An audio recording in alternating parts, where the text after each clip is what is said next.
যাত্রা মালিক এবং কଳାକାର ভিତରେ বিବାଦ ଯୋଉ ଲାଗି ରହିଛି ଆମେ ବାରମ୍ବାର ନଦୀ ଗୋଷ୍ଠୀରେ ଆପଣ ଖବର ପ୍ରସାରଣ କରି ଆସୁଛୁ ଆମେ ଆଜି ପହଞ୍ଚୁ ଜଗତସିଂହପୁର ଜିଲ୍ଲାର ବିରିଡି ଯୋଉ ଅଛି ଯୋଉ ଉତ୍ତର ଶାସନ ପଞ୍ଚାୟତ କାର୍ଯ୍ୟାଳୟରେ ଅଛୁ ଆଜି ଆମେ ଖବର ପାଇଲୁ ଦୁଃଖଦ ଖବର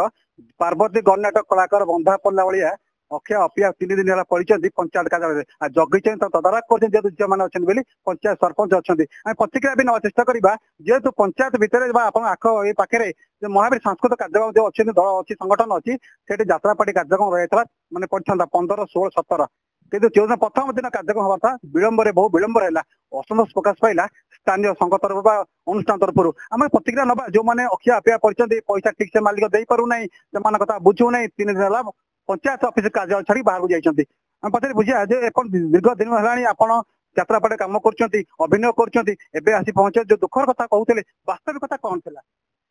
ବାସ୍ତବିକତା କଥା କଣ ଆଉ ମାନେ ମୋର ଗୋଟେ ଛୋଟ ପୁଅଟା ମୁଁ 2 ପଇସା ପାଇଁକି ଘରୁ ଗୋଡ କାଢିକି ଆସିଛି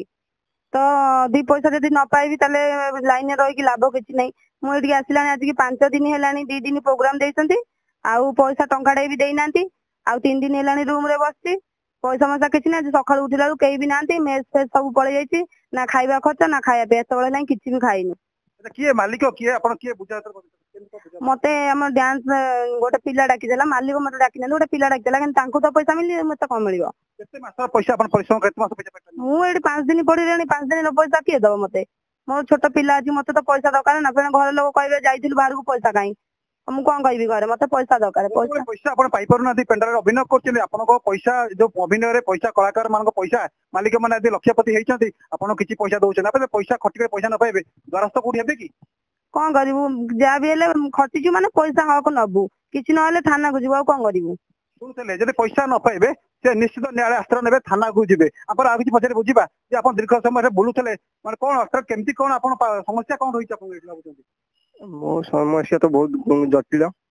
ପ୍ଲସ୍ ପଏଣ୍ଟ ହଉଛି ଯେ ଆମେ ଆସି ଯାତ୍ରା ପାର୍ଟିରେ କାମ କରୁଛୁ 3 ଦିନ ହେଲାଣି ଆସିକି ଏଠି ପଡିକି ରହିଛୁ ପଡିକି ରହିଲା ପରେ ବି ଆମକୁ ଖାଇବାକୁ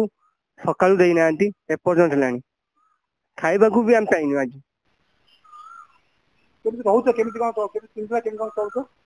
3 ଦିନ ହେଲାଣି ଆମର ତ ମେସ୍ ହଉଛି ଯାହା ବି ହେଲେ ଆମର ବାକି ବି ଆସୁଛି ଏଠୁ ଦୋକାନରୁ ବାକି ବି ଯାଉଛି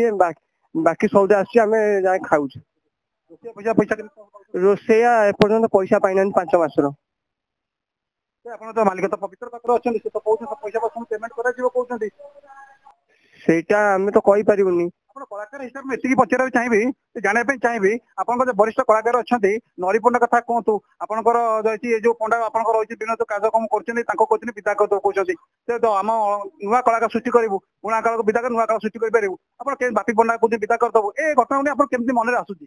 ଆମେ ତ ଚାହୁଁଛୁ ଯେ ଆମ ନନା ଆମ ପାଖରେ ରହିବେ ନରିପଣ୍ଡା ବି ଆମ ପାଖରେ ରହିବେ ମୁଁ ସେଇଟା ଚାହୁଁଛି ସେ ତ କହୁଛି ବିଦା କରିଦେବୁ ଯଦି କହୁଛନ୍ତି କେମିତି ଲାଗୁଛି କଳାକାରକୁ ବିଦା କରିଦେବେ ତାହେଲେ ଆପଣଙ୍କୁ କାଲି ସକାଳେ କାହିଁକି ବିଦା ନ କରିଦେବେ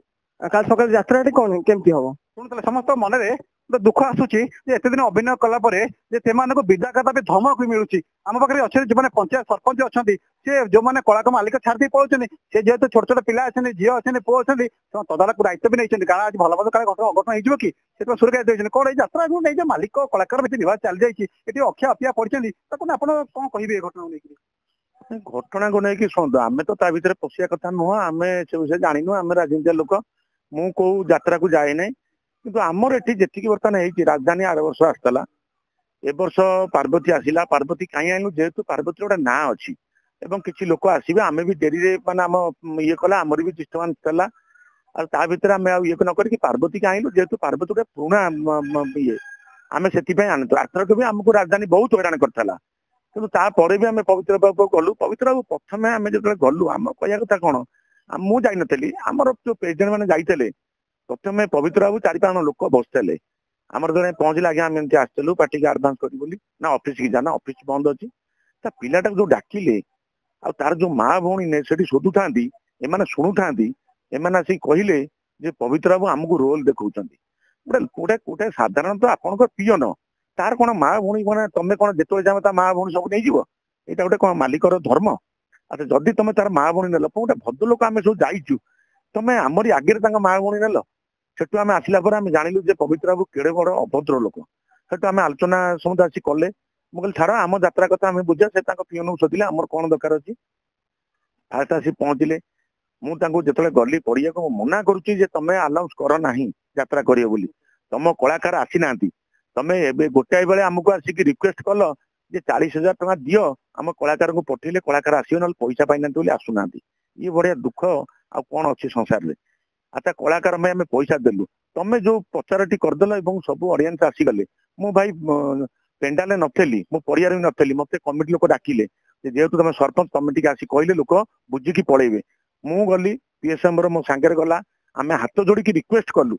ଯେ ଏମିତି ଗାଡି ଧକ୍କା ହେଇଯାଇଛି, କର୍ମୀ ମାନେ ଆସିପାରୁନାହାନ୍ତି, ଆପଣ ମାନେ ଯାଆନ୍ତୁ, କାଲିଠାରୁ ଯାତ୍ରା ଆରମ୍ଭ ହବ, ଯାହା ହେଇଛି ଆମର ଭୁଲ ହେଇଯାଇଛି। ଆମେ ସିନା ତାଙ୍କୁ ବିଦା କରିଦେଲୁ ଏବଂ ଯୋଉ ଲେଡିଜ ମାନେ ଆସିଥିଲେ ତାଙ୍କୁ ନେଇ ତାଙ୍କ ଘରେ ଛାଡିଦେଲୁ, କୋଉ କଳାକାର ନେଇ ଛାଡିଲା ନା କୋଉ ମାଲିକ ଛାଡିଛି ନା ନାଇଁ କୋଉ ମ୍ୟାନେଜର ଛାଡିଛି, ଆମେ ନେଇ କେମିତି ଲେଡିଜ ମାନେ ଯାଇ ଭଲରେ ଘରେ ପହଞ୍ଚି ଯାଆନ୍ତୁ ଆମେ ନେଇ ଛାଡିଲୁ। କିନ୍ତୁ ଯୋଉ ଦୋକାନୀ ମାନଙ୍କର ଯୋଉ ସବୁ ଲସ୍ ହେଇଗଲା ଜିନିଷ କରିଥିଲେ ତାକୁ କଣ ମାଲିକ ବହନ କଲା? ସେଟା ସବୁ ଆମେ ବନ୍ଦ କଲୁ। ତାପରେ ଆମେ ଆଣିଥିଲୁ 3 ଦିନ ପରମିଶନ, ତାପରେ ଆଉ ଗୋଟେ ଏକ୍ସଟ୍ରା ପରମିଶନ ପାଇଁ ଆମକୁ ମିଳିଲାନି, ଆମେ ଡିଜି ଆଣିଲୁ, ତାକୁ କଣ ମାଲିକ ବହନ କଲେ? ତାପରେ ଯାତ୍ରା ତ ଯାହା କଲେ ଛାଡନ୍ତୁ, ରେକର୍ଡ ଡ୍ୟାନ୍ସ ନାହିଁ ଯାହା ନାହିଁ ସେଗୁଡା ଛାଡନ୍ତୁ, ଆମେ କହିବାଟା ଭଲ ନୁହଁ, ଯାହା ବି ହେଲା ଆମ ଯାତ୍ରା କଲେ, ଯାହା ଯେମିତି ତୁଟିଗଲା। ପବିତ୍ର ଭାବିବେ ବୋଧେ ସରପଞ୍ଚ କଣ ଖାଇଯାଇଛି, ନାଇଁ ସରପଞ୍ଚ ପବିତ୍ର ବାବୁ ଚିହ୍ନି ନାହିଁ କି ପବିତ୍ର ବାବୁ ସରପଞ୍ଚର ମୁହଁ ବି ଦେଖିନାହାନ୍ତି। କିନ୍ତୁ ଯେତିକି ଆମେ ମୁଁ ଆର ବର୍ଷ ଠାରୁ ଯେତିକି ସମ୍ପୃକ୍ତରେ ମୁଁ ଜାଣିଲିଣି, ରାଜଧାନୀ ଅପେରା ପାର୍ବତୀ ଅପେରା ଯେତିକି ଅସୁବିଧା, ତମେ ଥରେ ପବିତ୍ର ବାବୁ ନିଜେ ଆସିକିରି ସେ ଅପେରା ଲୋକଙ୍କର ଦୁଃଖ ବୁଝନ୍ତୁ। ବାଇକ୍ ଟା ଖାଲି ଦେଇଦେଲେ ହେଇଯିବ ନା କି ମୁଁ ଏଠି ବାଇକ୍ ଦେଇଦେଲି ମତେ ଟିଭିରେ ଲୋକ ଦେଖିଦେଲେ ଏ ସରପଞ୍ଚ କହୁଛି, ସେ କଥା ନାହିଁ। ଯଦି ମୁଁ ମିଛ କହୁଛି ଆପଣ ଥରେ ରାଜରାସ୍ତାକୁ ଆସନ୍ତୁ, ମୋ ସାଙ୍ଗେ ଆର୍ଗୁମେଣ୍ଟ କରନ୍ତୁ, ଆପଣଙ୍କର ଏଠି ଯେତିକି ଲୋକ, ଜଣଙ୍କର ମା କହୁଥାଏ ଝିଅଲୋ ପଇସା ପଠା, ଆମେ କଣ ଉପାସ ରହିବୁ, ତୁ ଏଠି ନାଚୁଛୁ, ଆଜି ଯାଇ ଦୁଃଖ ଦେଖ କଣ ଅଛି? ଯଦି ଆଜି ଆପଣଙ୍କ ଛୁଆଟା ସେଇଆ ହେଇଥାନ୍ତା ତାହେଲେ ଆପଣ କଣ କରିଥାନ୍ତେ? ଆପଣ ଏସି ରୁମ ରେ ବସିଗଲେ,